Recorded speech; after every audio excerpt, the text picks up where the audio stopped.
This episode, I'm joined by Simon O'Sullivan to discuss his book, From Magic and Mythwork to Care and Repair, alongside discussions on the fiction of the self, theory fiction, and magic.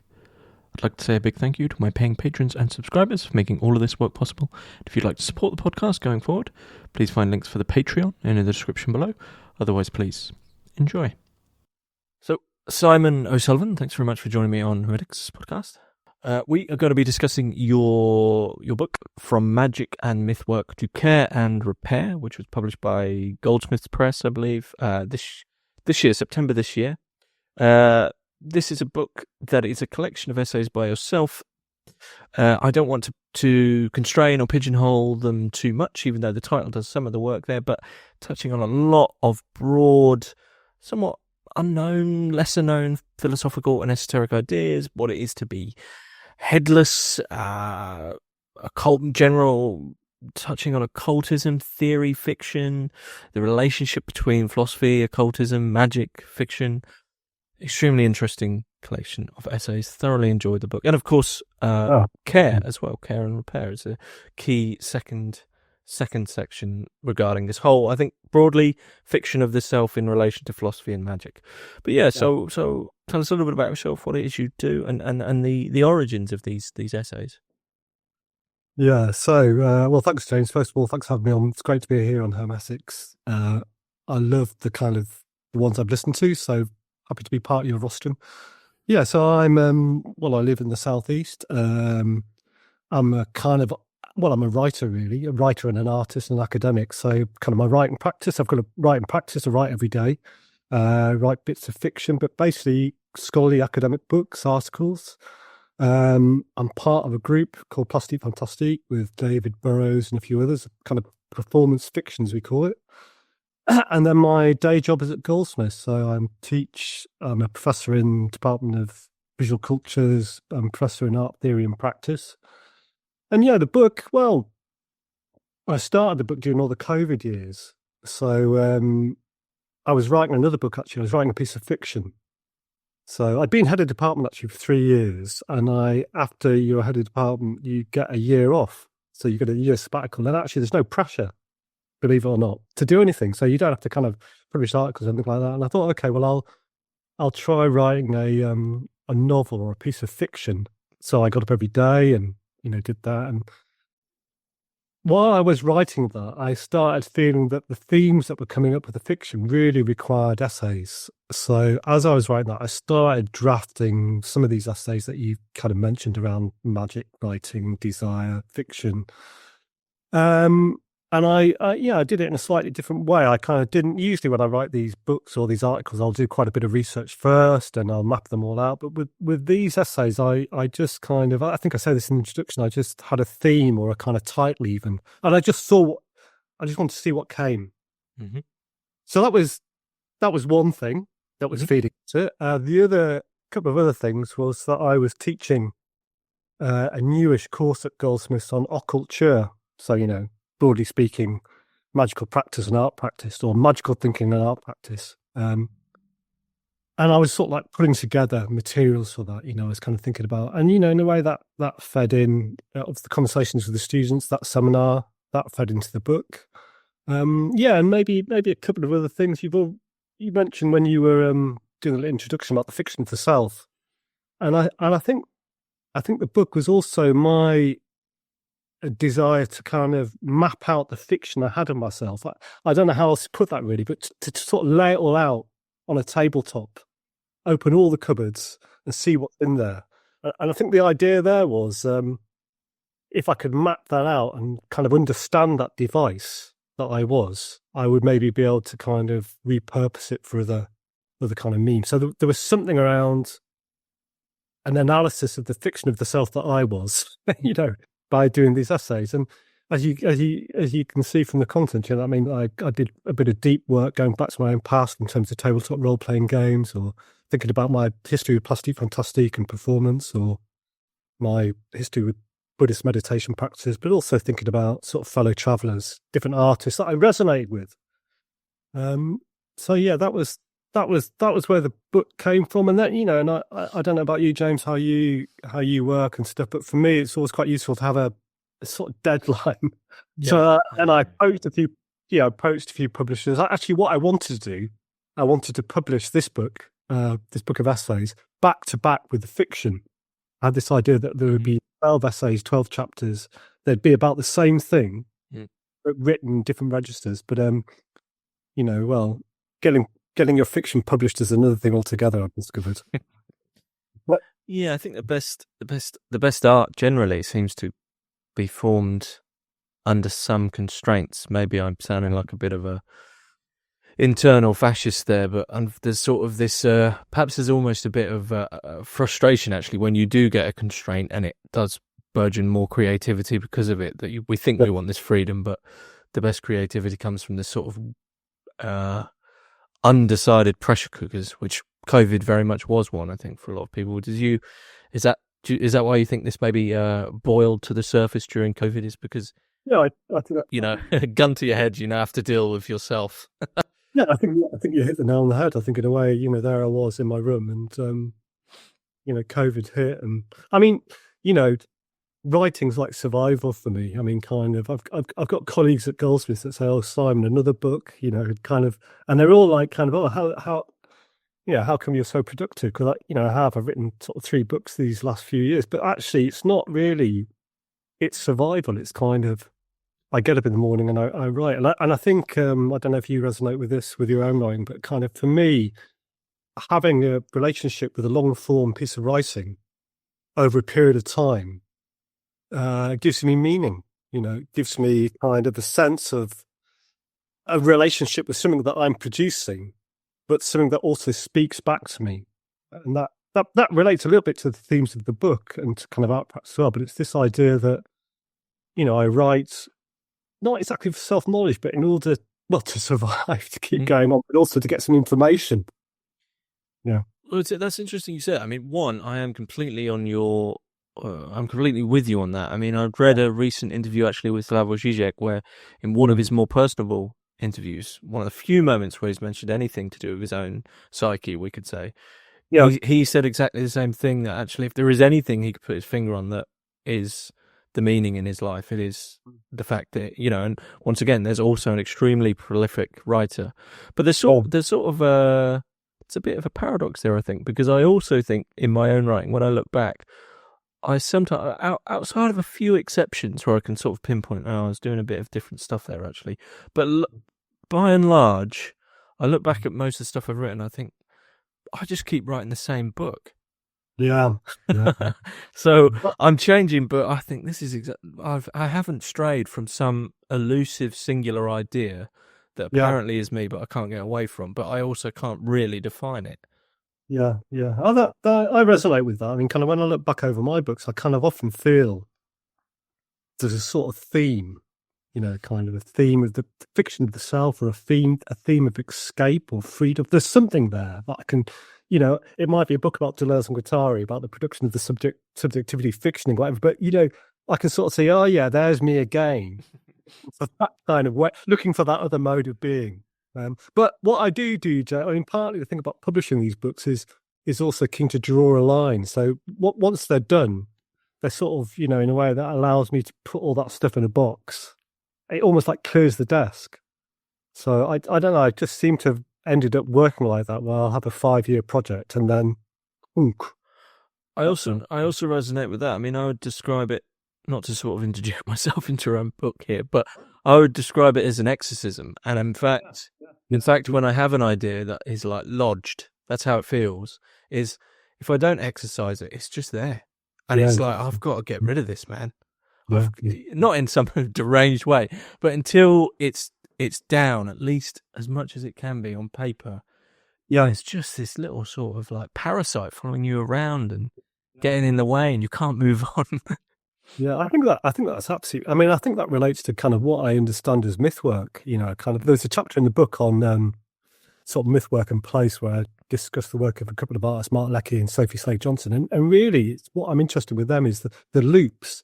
They constantly go back to the same theme and the same theme, and they repeat the theme but in a different form or a different genre. And it's just like you you say, James, you have almost like a kind of thing that needs exorcism, or it needs kind of putting out there in order to kind of move on, as it were. And there's something around, I mean, because in a way that's what my book is. It's a bit like kind of a gathering of these figures and these themes that I'm endlessly looping around, I mean, it's probably not obvious to other people, but well, I hope it's not, but for me, it's the same figures again, the same stuff. There's the cybernetic culture research unit again. People will say to me, there's the Deleuze and Guattari again. I mean, I've tried to move away from art and theory and look at other stuff, but there are certain kind of things that got me, and I keep circling around them. And I suppose in a way I see them as props or triggers, part of my archive that I kind of gather and that kind of slightly staples me together. Yeah. Do you think that's the fiction, or is that the fact of the self? It seems like it's sort of we're haunted then by something that keeps coming back. I mean, I wonder what that thing is. Yeah, I mean, I think this guy Justin Barton, who worked with Mark, on Vanishing Land, Mark Fisher, and they're another practice that I go back to. But I've had a chat with Justin, and Justin's very good on sort of deep assignments. What is your deep assignment? And almost like what you end up doing almost despite yourself. You have a conscious intention, and yet the same thing loops back. And I think there's a kind of fiction of the self, a fiction I have of myself, a kind of a story I tell myself about who I am. And then there's these deeper assignments that are going on. There I end up, wherever I say, there I end up at the same time. I'm reading Cybernetic Culture Research Unit again. I'm doing this again. And I'm back walking on the down. So there's something around another agency at work. And, that's not necessarily to introduce esoteric ideas. I mean, it's there in kind of neuroscience as well. But there are other intelligences going on besides that fiction of Simon, on top of whatever that thing is. And but it certainly, when I look at this book, I don't know if you're the same. Well, you mentioned already, when you look at your own work, you're a bit like, oh yeah, there it is again. And I'm the same. I look at this work and I think, oh okay, yeah, there it is again. And partly it's because I've done it, it's finished, so it's less alive for me. But there is something around, especially as I get older, that I seem to kind of go back to these same themes. Yeah, I have this strange theory. I mean, I never did a PhD, but I have this theory that the argument, or whatever the thesis is someone tries to make in their bachelor's, is really truer to themselves than what they'll try and make in their master's. Because I've seen countless people I've known who've done a undergraduate, then a master's, then a PhD, and the master's stands out as this great sore thumb of really wanting to try get away from the thing that haunts you. But I've just seen so many people when they go back to their PhD, they just going back to this question that they were, was haunting them all along. And I find there's this great reluctance to want to accept, accept something. We don't want to accept ourselves, I guess. Do you see fiction as a negative, or do you think we just are fictions? Well, before I answer that, you said something that's kind of really curious for me, because I haven't thought about this for years. Actually, my undergraduate dissertation was on the myth of nature. The myth of nature, and Richard Loring, Ted Hughes, I think it was. I mean, it was back in the 80s. And this book is on kind of myth work. So there was a sort of truth in that. And certainly through the MA, and I started reading theory and, Intoxicate by Derrida. And I think you're probably right. I think that was probably a kind of detour. And certainly it feels, thinking about it now, it feels like a loop back. Or in a way, maybe I could even take that further, kind of in a way. It feels like I'm slightly looping back to some concerns of my adolescence. That time of, I don't know, not that time when things were kind of fluid, or there was a kind of openness. And I just see myself returning there, like with the tabletop role-playing games and, the other things, the moors where I grew up. I'm kind of returning to those landscapes. So there's something around that. But yeah, the fiction thing. I mean, I've said this recently in another kind of context, but I think you see, for me, this book of essays also comes from this lived problem. I'm slightly dissatisfied with the fiction of the self I have, I'm anxious and I've got certain kind of issues to do with the way I'm set up. And so I think the book is an inquiry of trying to see from outside that particular fiction in order to produce a bit of wiggle room. That's really what I'm interested in, or being able to shift fictions. And is it a fiction or is it a kind of reality one? To an extent, I am a creature in the world. I'm kind of reacting to things. There's a kind of reality to my being in the world. But I think the narrative I have of myself, the way I position myself, see myself, that feels like a fiction. That I can slightly dislodge or kind of, I'm hoping, get some perspective on. I don't know if that's an answer, James, to your question. Well, I think I would have been surprised if you said some absolute answer. I would have probably been taken aback if you said, "Yep, we're a fiction." That would be nice to have answers like that in life at times. But do you not think maybe there's a little bit of a? I mean, I because I'm thinking recently of discussion with Todd McGowan from the psychoanalytical lens of his notion of embracing alienation, of this fiction of the self, in acknowledging in something else somehow, knowing the fiction of yourself, you can see your alienation, you can see the thing that you're trying to be, but that means you can also see your alienation. So he's on about, his notion is to embrace that alienation. But I find maybe there's a sort of distinct horror in looking in from the outside, because more often than not, what I see is that I can't change the fiction of the self, and I'm like eyes back in my head, and my fiction is once again buying the sweeties or buying the sugary. Right? I'm watching fictional James. Yeah, yeah. I mean, well, a couple of things kind of relate there. I mean, I don't know Todd McGowan's work, but yeah, I have a lot of sympathy with that idea of kind of embracing your own separation and alienation, getting a perspective on it somehow. And in many ways, I think some of the essays in that book and some of my interests are a bit like that. How do you get a perspective on the self when you are the self? How do you produce that kind of distance, or how do you? And I suppose one of my takes on that is that by producing another fiction, it somehow can allow you to have a perspective on the fiction you are. That's my experience of, say, working with performance or something like that.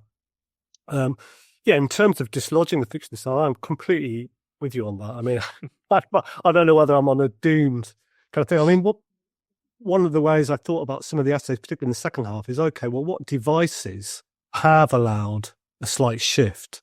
Which ones do seem to have worked? And, I thought, well, I'll explore those. So meditation, for example, has, to me, allowed that perspective on the fiction of the self that I am, almost like the watcher watching the watched. And that has allowed some wiggle room and some creativity and some movement.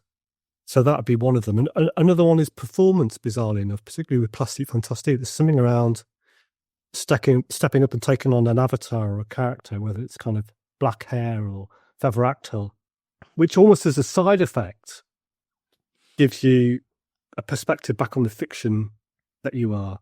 Then another one would be tabletop role-playing games. I mean, the reason I wrote about that is because my two kids, I've got two boys, 15-year-old and 11-year-old, they started playing Dungeons and Dragons, and I was dungeon master for them. And, I hadn't even thought of that. I used to play that years and years ago, I was like 13. And for a long time, that was an embarrassment. I wouldn't have mentioned that in the academic circles I was in. But of course, that's all changed. We can come to that in a minute, along with the interest in magic. But again, there was something around tabletop games and watching them and how they shifted perspective and watching how they occupied different fictions, imaginative worlds so completely, and how they moved into their own world. So that became another device. So I guess in a way, I was kind of floundering around for these devices, thinking, where are they? Where is it really? Archaeofiction would be another one, these objects from the past. I've got this image of the Falkland drum on my desk here, and that's been a really important object that my brother gave me that has allowed all sorts of perspectives. I don't know if these devices allow escape from the fiction, but there's something around they enable a certain perspective, if I can rely on that. Yeah.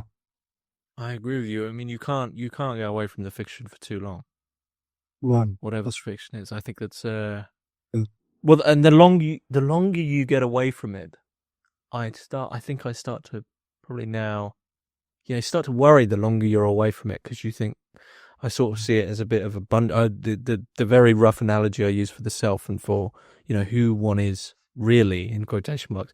I sort of use the analogy of a bungee cord now, and it's like you can get away for a while, but you got yeah. to remember that the bungee cord is getting tenser and tenser, and you're going to be The snap back. thrown back, Yeah, and you exactly. have to deal with yourself, which is usually in the form of a deep depression, or which is really like this sort of horrible acceptance of, you're whoever that other person is, saying you're laying in bed not wanting to get out of bed, and it's saying, yeah, because you tried to not do this.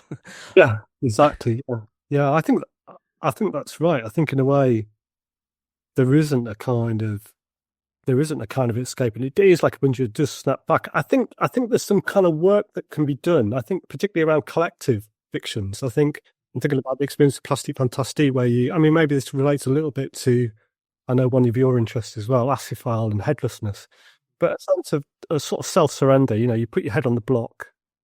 You don't want your head cut off. The last thing you want to do is surrender the eye, because it's you're familiar with it, it's your safety, security. But something seems to follow from that if you can sort of like sidestep yourself and say, no, I'll engage with this more collective fiction by surrendering it, at least temporarily. And I think there is something around that. Some experiences I've had around that have allowed, I don't know, I don't think a sense of expansion would be correct, but I think this sidestepping of the self, almost like getting myself out of the way, this other thing comes through, maybe relate to what I talked about in relation to deep assignments.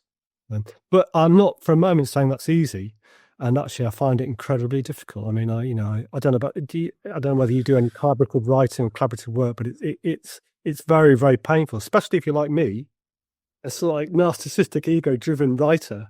It's very difficult to kind of, embrace a collective work. But it is one of the things, that Yeah, I don't think I could do it. I've never really done it fully. yeah, I know I've never really done it fully.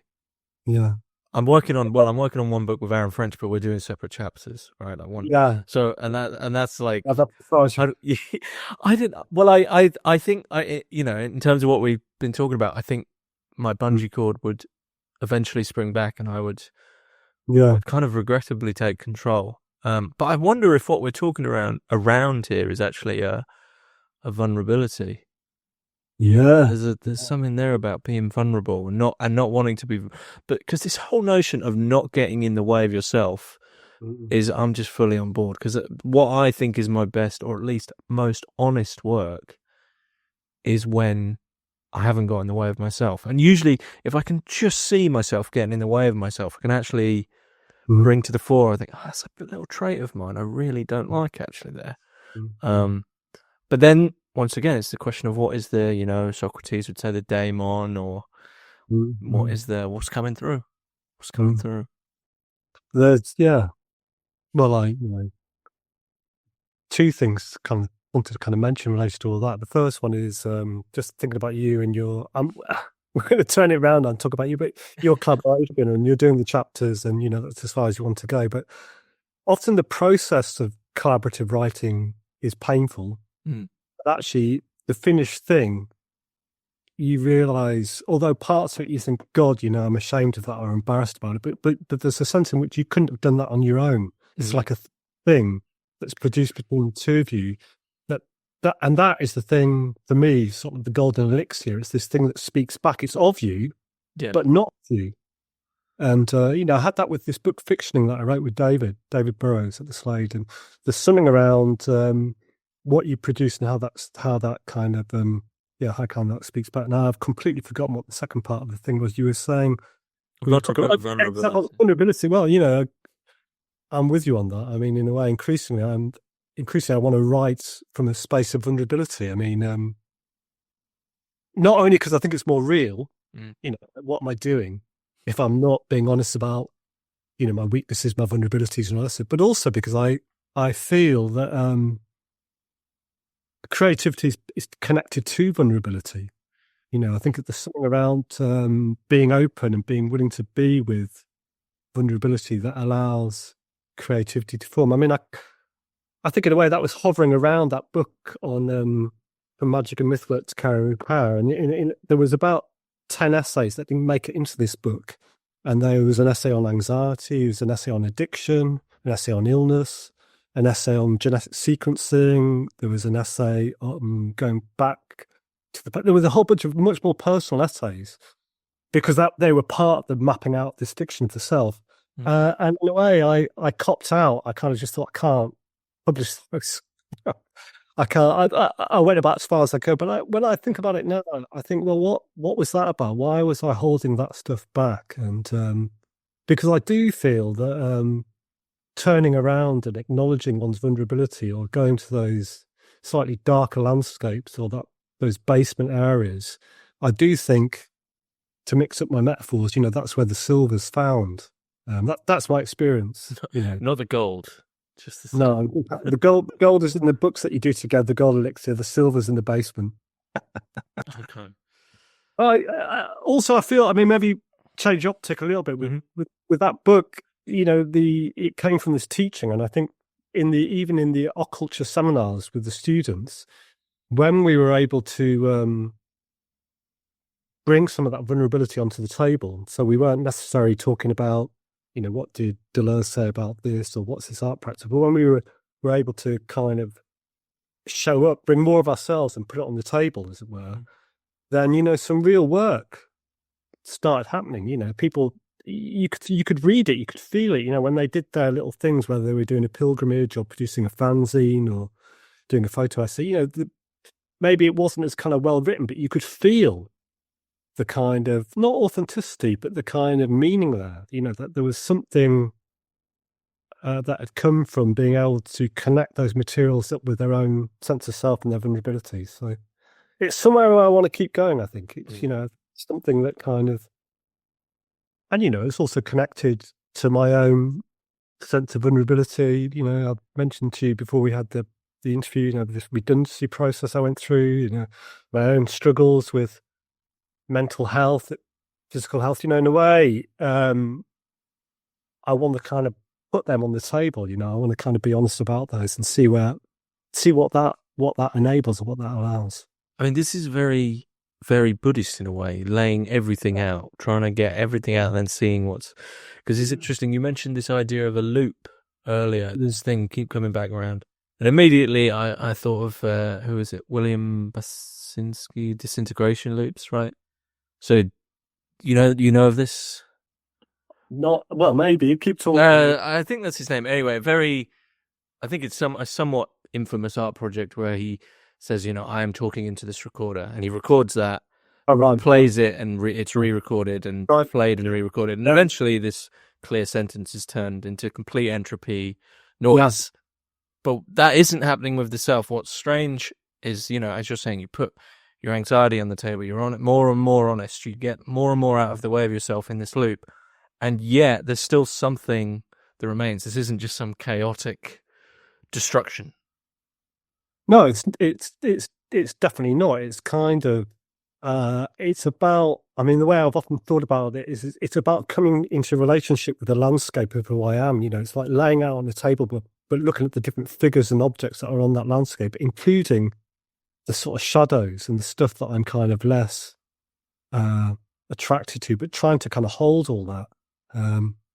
So it's about trying to get some perspective and coming to relationship with that. Just in terms of disintegration loops, though, that remind me of when you talked about it. And I haven't thought about this for a long time, but when me and David were doing some work with Plastic Fantastic, we looked quite a lot into Scientology. Mm-hmm. We thought, we'll reclaim some of that Scientology tech and see if we can kind of deprogram it a little bit. So we did some performances around that. But that idea of engrams and that idea of repetition to produce it clear, maybe there's something around that, kind of putting it all out there and writing fictions about it. Maybe there's something around that gives me some space away from that, that is in play. Yeah. Not that I would condone Scientology, but kind of... No, I get it that there is something intriguing about... Yeah. To be honest, maybe I've tactically done this on the podcast just with a tiny little rephrase, but there is something interesting about re-asking a question straight after, but just one little bit is tweaked. Or really, I mean, I'd love a podcast where someone just asks the same question over and over and over again, and you see what answer finally is there at the end. I mean, if I just kept asking you what is fiction over and over again, like, oh, brilliant, yeah. Let's do it. But I think and they're a bit like those therapeutic inquiries, aren't they? Where you kind of say, "So, what are you doing now?" And the person says something, they say, "Well, why are you doing that?" And they say, "Well, why are you doing that?" You know, kind of drilling down layer upon layer. But you know, what I'm hoping is that the book isn't just this narcissistic project. This is the other kind of thing. It's a bit like, well, what needs to be shared?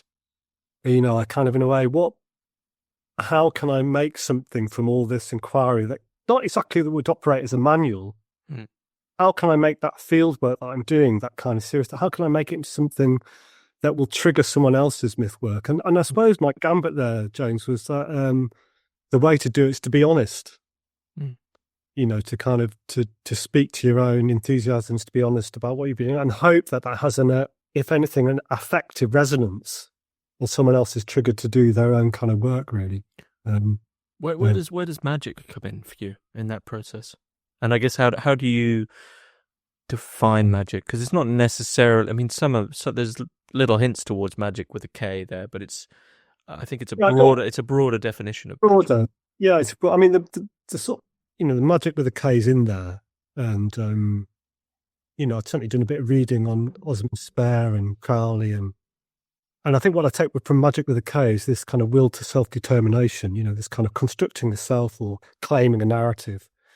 You know, connecting that with psychoanalysis, actually, kind of this idea of becoming a cause of oneself, which I was, you know, in a way very interested in. And I think that relates to the fiction itself. How do we turn around and claim those narratives that we were born into? How do we kind of own them somehow? So magic with a K comes in there a little bit, but yeah, you're absolutely right. Magic really is a kind of, well, it's a word in which to gather a number of different things, including this idea of other ways of being, other ways of acting, other ways of thinking, other ways of relating, other ways of kind of other logics away from what I increasingly felt was a kind of the boot of capitalist realism, to use Marx's term. You know, what are the other kind of modes? And so, you know, in the book, there's a bit of stuff about the witches, for example, you know, about the burning of the witches. And, you know, Federici's thing about that was that I'm sure you know all this, the witches were burnt because they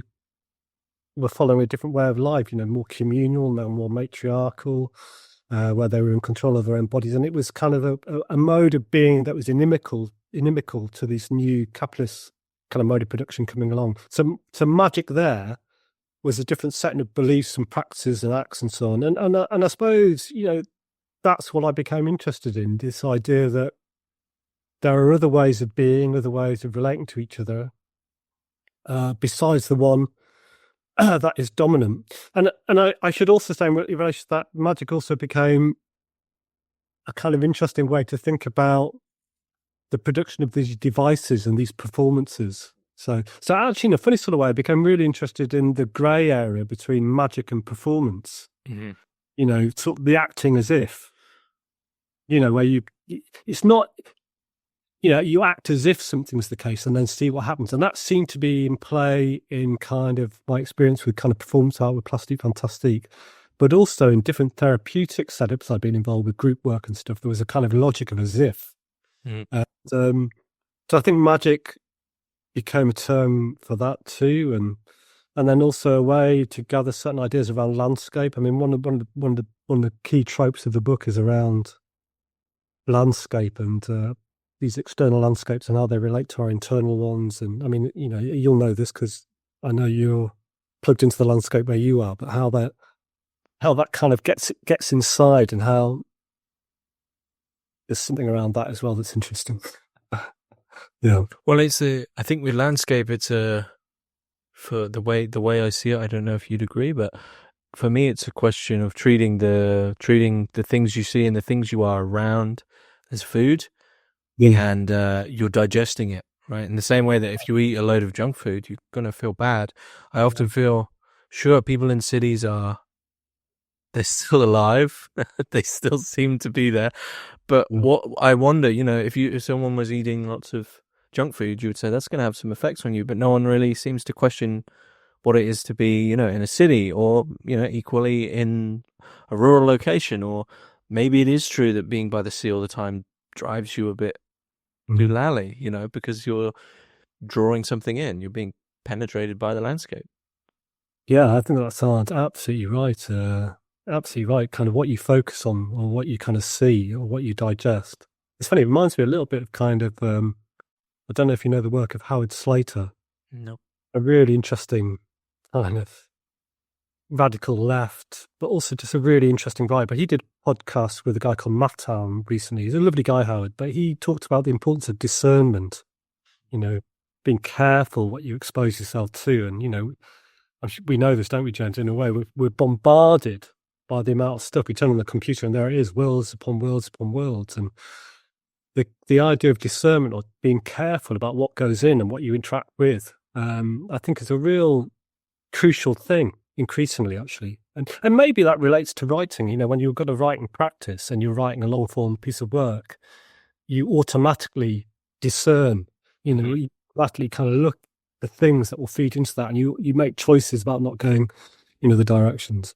Yeah, I think that's when failed projects arise, is if you veer too much, you look back and you go, I can't finish that now because I've left the space.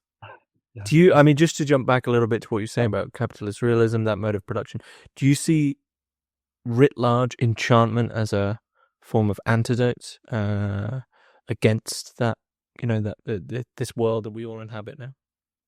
Yeah, I think there's issues, because I think kind of, magic has been, it's almost like part of that capitalism. As we were talking before the podcast started, the way these things bubble up to the surface and foreground themselves, and certainly kind of magical thinking, magical tropes and themes are present in everyday culture. But I would certainly say that kind of a belief in other logics and other ways of relating to each other and the world are an antidote to capitalist realism that tends to atomize, alienate, separate, tends to dictate that we live by market logics. Until recently, I'd have been talking about this in a rather abstract way, like the typical academic, bloody capitalism, market principles, I'm not for that, etc., etc. But actually, I don't need to talk about it in an abstract way anymore, because I felt that violence on me. I felt what it means to be subject to the market, to have your work and your sense of who you are kind of weighed up with market logics and found wanting. And, I'd want to say to these managers, that kind of made these decisions, is this how you live your life? Are these your values that you do? Do you bring up your kids in relation to market values? Is this, how?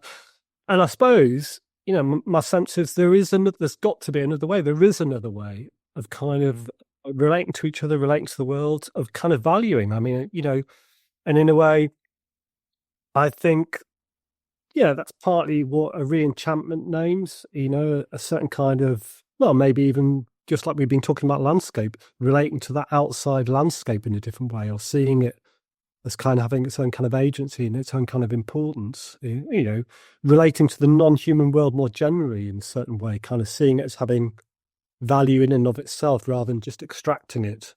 So yeah, I think broadly speaking, I'd go along with that re-enchantment. Although I'm a little bit wary. You probably can gather, I'm a little bit wary of magic as a genre. For me, I don't know what it is actually, but I've always been a bit like this. I'm wary of being caught in a genre, the cliche. And I think magic and the idea of re-enchantment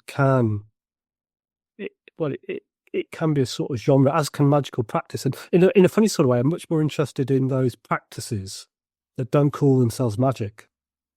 Sort of like Jungian practices. Maybe Jung, but maybe Jung, although Jung, that in itself, is a genre too. But okay.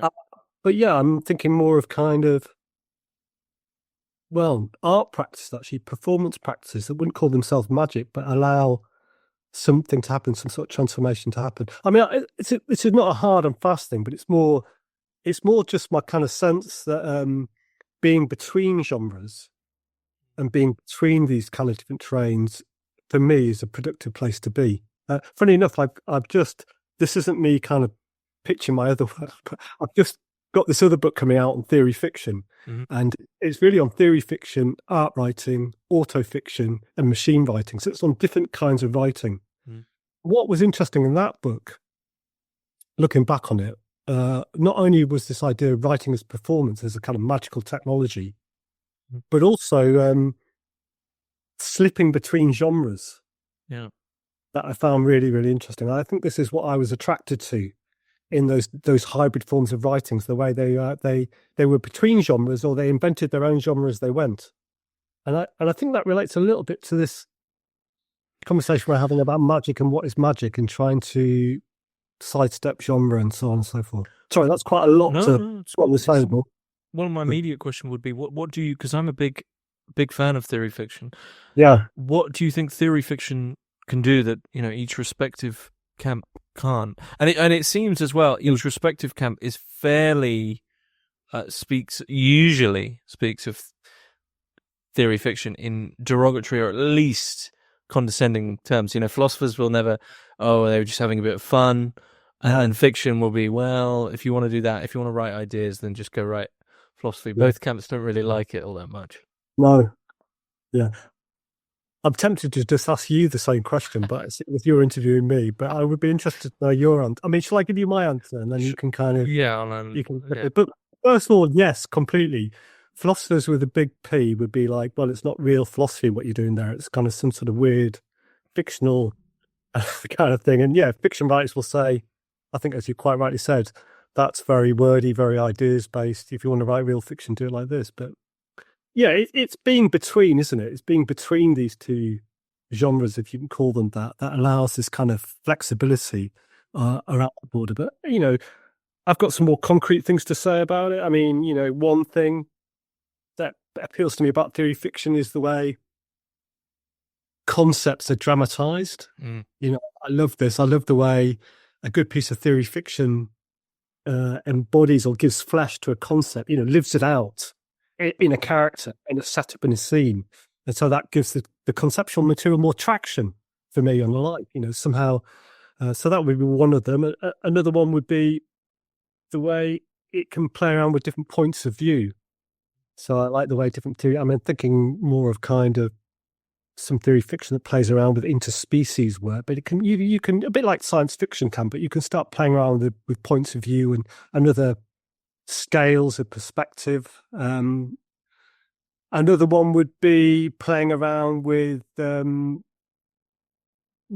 genres, but also, this is one you'll be interested in, borders between the real and the fictional. Mm-hmm. So there's that certain kind of form of theory fiction that sees it as a way of fiction can sort of insert itself into reality and have real effects. I don't know, there's something around that. That to me, this performative aspect of a work, the way it kind of has this impact, I think a lot of theory fiction has that. It can be more experimental because there are less gatekeepers.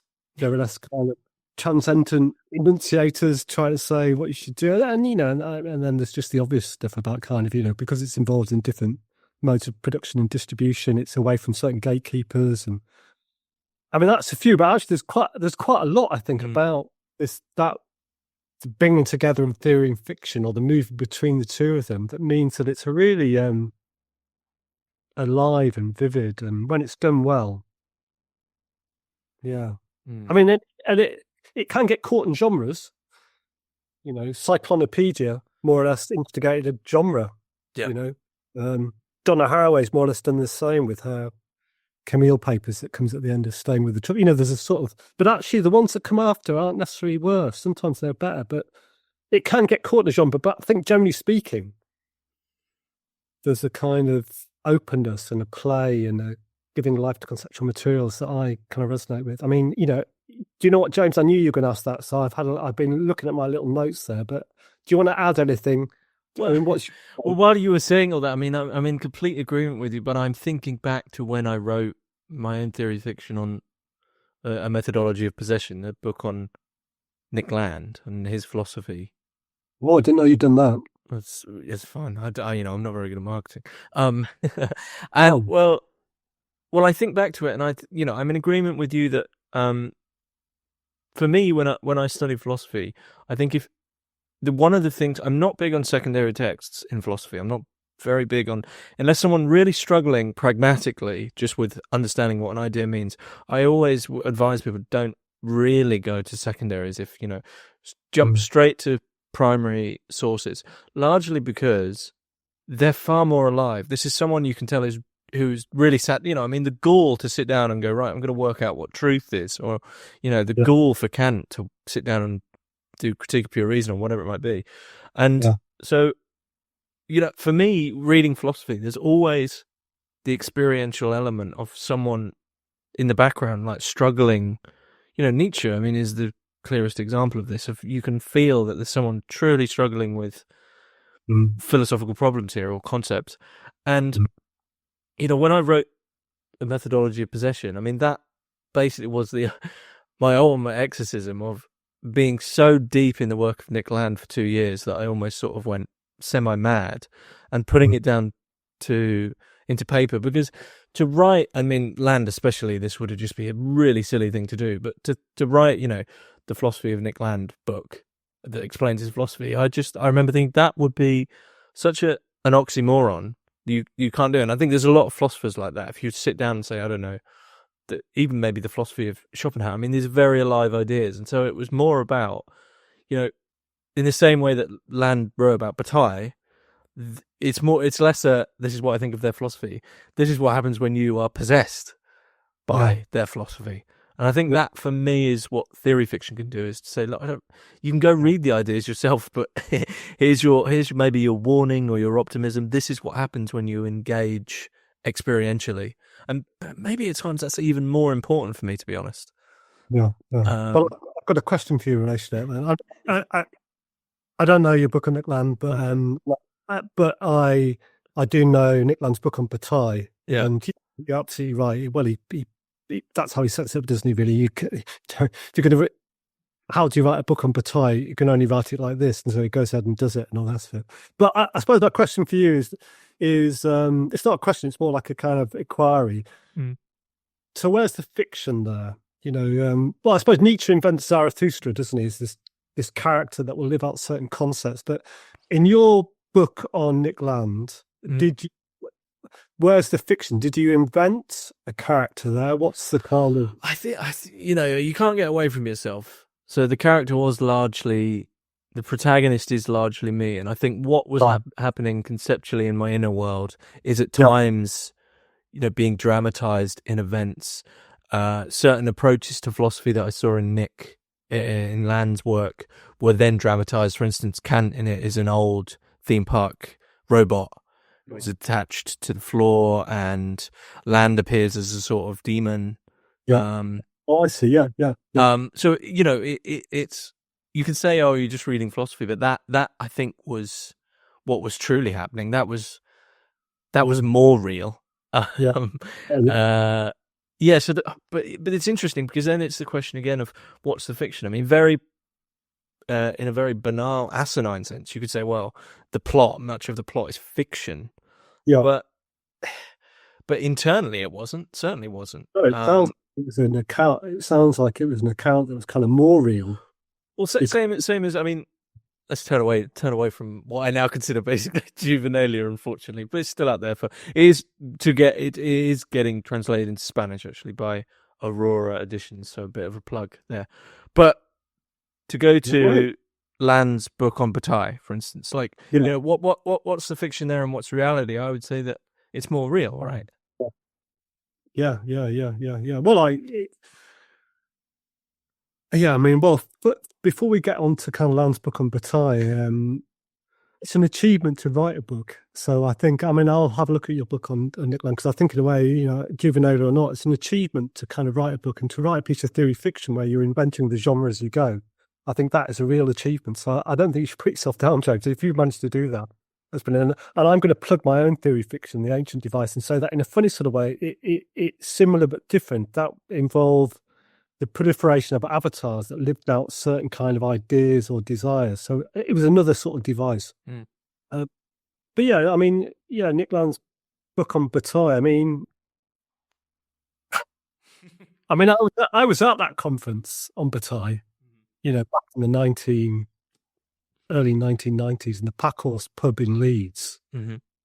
And when Nick Land came in and did his talk on Bataille, and I remember it like it was yesterday. And when I think about that book, Thirst for Annihilation, I think about that kind of experience of meeting him actually in his paper. And I think at that little conference, he made the case that actually, if you're going to write about Bataille, you don't want to write about it as an academic apparatus of capture. You kind of obviously you let it, and to a certain extent, that was the vibe there and all this. And I think that's right. And certainly when I read that book by him, there's something about the pace of it. There's something about the rhythm of it. There's something about the disclosure. But it is sort of autobiographical, but not autobiographical. It's like staging the eye, isn't it? I mean, he says that in the book.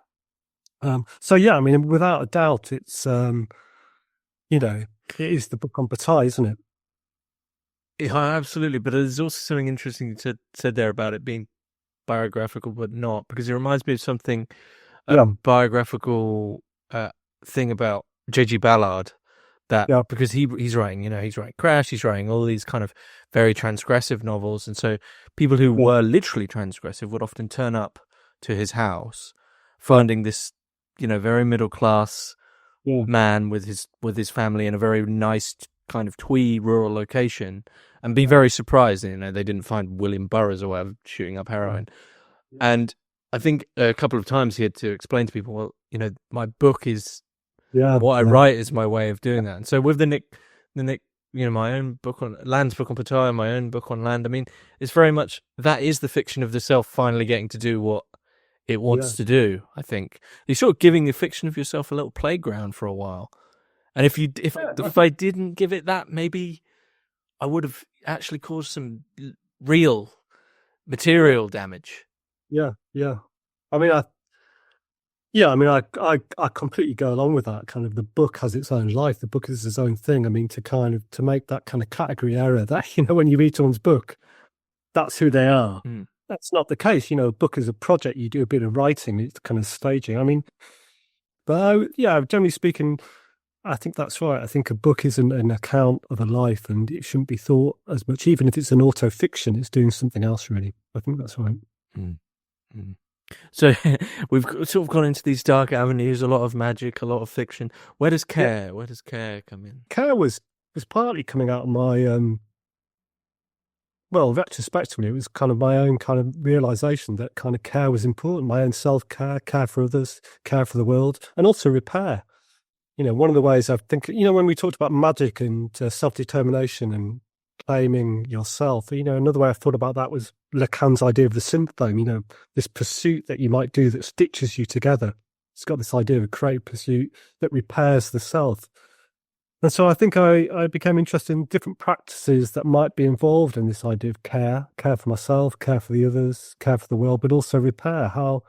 What practice that's really could help stitch me together. And I suppose that relates a bit to some of the stuff around myth. What kind of myths or new stories or new fictions do we need in order to perform that care and that kind of repair work? And I thought about that on an individual basis, what the myths I need to construct in order to keep going. But also, in the book, it relates to other stuff like, the various traumas of modernity, the Middle Passage, or the burning of the witches again. What are what's the kind of repair work and the care work there? And then it also relates a little bit to the dead. I mean, we talked a bit about this, but this idea of having a care for the dead became really interesting for me. Caring for the dead and that being a way of caring for the living. So again, a bit like the term magic and the term myth work, care became a way of gathering a whole bunch of different kind of ideas around self-care, care of others. I repeat myself, but that's... And I think, yeah. Well, I was just going to say, I think there's something interesting there about what you said about the value system of capitalism and having, having that moment of being up against the GDP value system of, well, the decision has been made by this other value system, and so no amount of, I don't know, I helped people, I cared for people, I repaired people, I imbued the world with meaning. Literally no other value seems to be able to usurp the value of, but this made more, this thing, however, made the number go up, right? And so this notion of care, and also care for the dead, I think, care for the dead especially is a real rupture in that value system, because you're caring for something that seems completely without any utility. Yeah, great. Yeah, completely. And I haven't thought of it like that, but I would completely agree with that. That in a way, care of the imagination, care of the dead, it's care of these things that are seen as having no value. Care of the vulnerable. That this is a kind of real understanding I got from that process that I talked about earlier. That kind of really vulnerable people get crushed because they're not monetarized. And also my realization that I'm attracted to the work of vulnerable people. I feel it's kind of important and magical and worthwhile and has value. And increasingly, I'm not drawn to the work of people that are vulnerable, the business as usual, the academic business as usual. So it was a series of realizations like cards in front of my eyes. You know what it's like when you have these bodily events. So yeah, and I think you put that really well, James. I couldn't put it better myself. That this idea that whatever I did, my value system, the books I'd written, the things that I'd held so important, the amount of hours I'd put in, none of it made. I mean, I thought it would be recognised. I thought, well, I'm doing important stuff here. The students are responding, but actually, no, you're right. I came up against a value system that just didn't intersect or kind of wasn't interested or had a different set of priorities. But, that different set of priorities is going to create disaster. You also can't, if yourself is not one that has been fully infected and cares about it, you can't make yourself care about it. No, that's right. You can't, I really struggle to excuse my crass language, but I have to say that in this way, I really struggle to give a shit about that values, and so many people accept it on face value. You see it in the news. If we do this, then GDP will go up. Yeah, it's bullshit. It's kind of, I mean, really, it's capitalism. It's the profit motive, but it's particularly as insidious in the way that so many of those logics have been internalized. I mean, where I work in higher education institutions, you get this kind of new strata of managers. I mean, I know them because I was sort of hanging around with a few of them, and what they do, they grow into their suits because they get a little bit of power, because power is intoxicating. They get a little bit of power, and then before you know it, they start believing the marketing and the branding of the institution, and then it's game over, because all that kind of stuff about unique selling point and our branding, anyone who's doing any serious work knows that's bullshit. Mm-hmm. Everyone knows that the kind of serious work is bottom up. It's from the interstices, it's from the obsessors, it's from the vulnerable. Everyone knows that kind of marketing, it's just, I don't know what that is, but it's bullshit. But when you're in an institution, and I've been to others, where you realize they're believing this. Colleague of mine, actually, I won't mention her name, but she just moved somewhere else, and she said she was in this exact experience in a room of these kind of senior managers, middle managers that believed this rhetoric.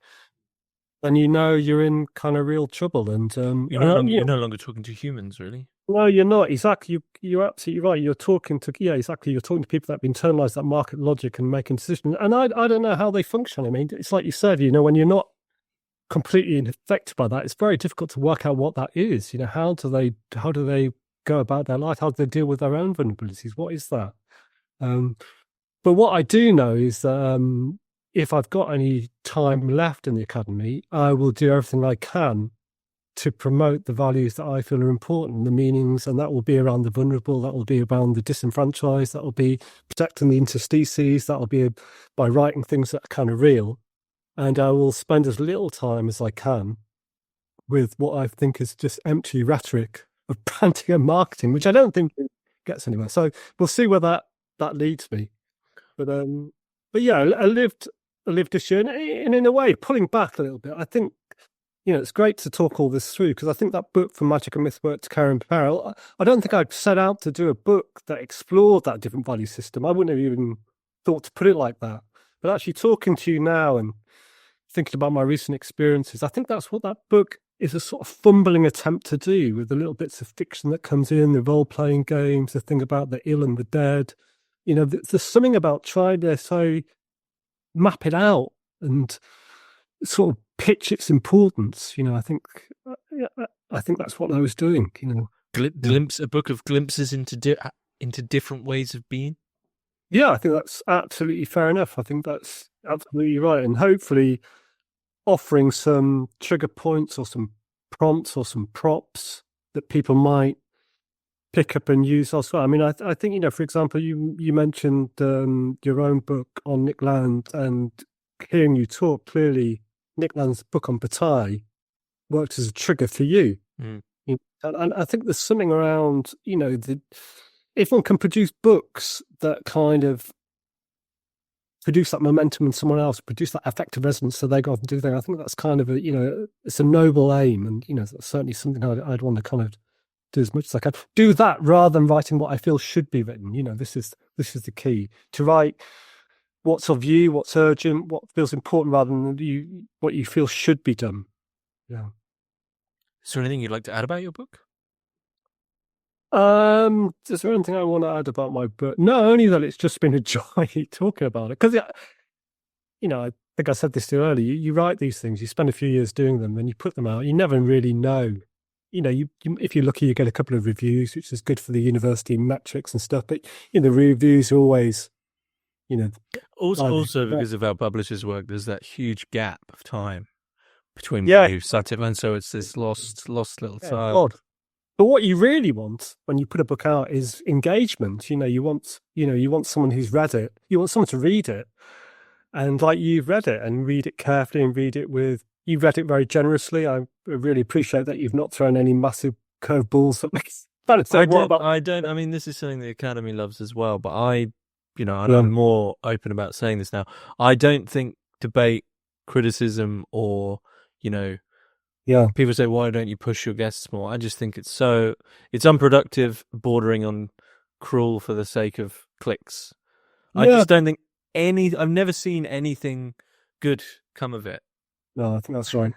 Well, exactly. I think that's right. And it's partly about building a discursive community, isn't it? It's kind of, it's the first conversation we've had, but I'm pretty sure we've got so many shared interests and themes and stuff that, it's about producing community. And I suppose that's maybe one of the last things to say about the book, that it is about the individual fiction of the self and the devices that allow self-transformation and collective and stuff, but it's also about community. It's about how important being part of a community is, whether that's fictional or real or flips between the two.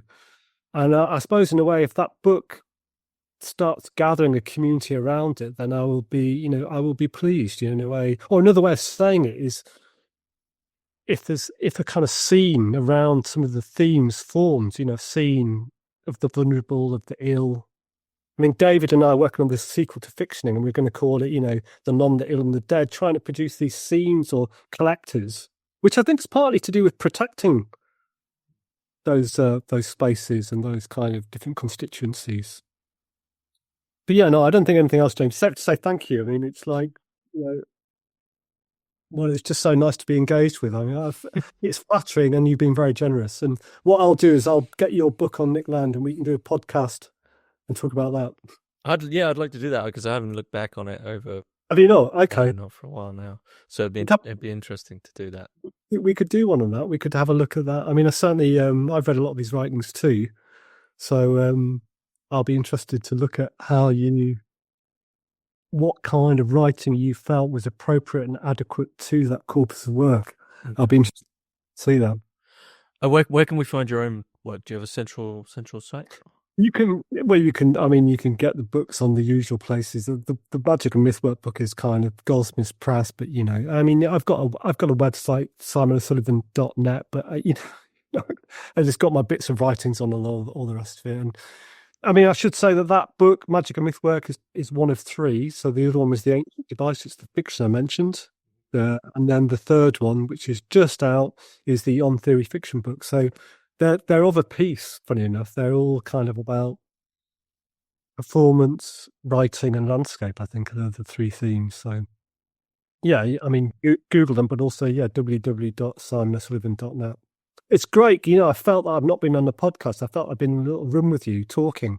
That's what I want guests to feel. Oh, you've done that. It's been great. I've really felt we've been laying some stuff out on our collective table and having a good look at it, which has been, well, it's been great, James. Simon O'Sullivan, thanks very much. You're welcome.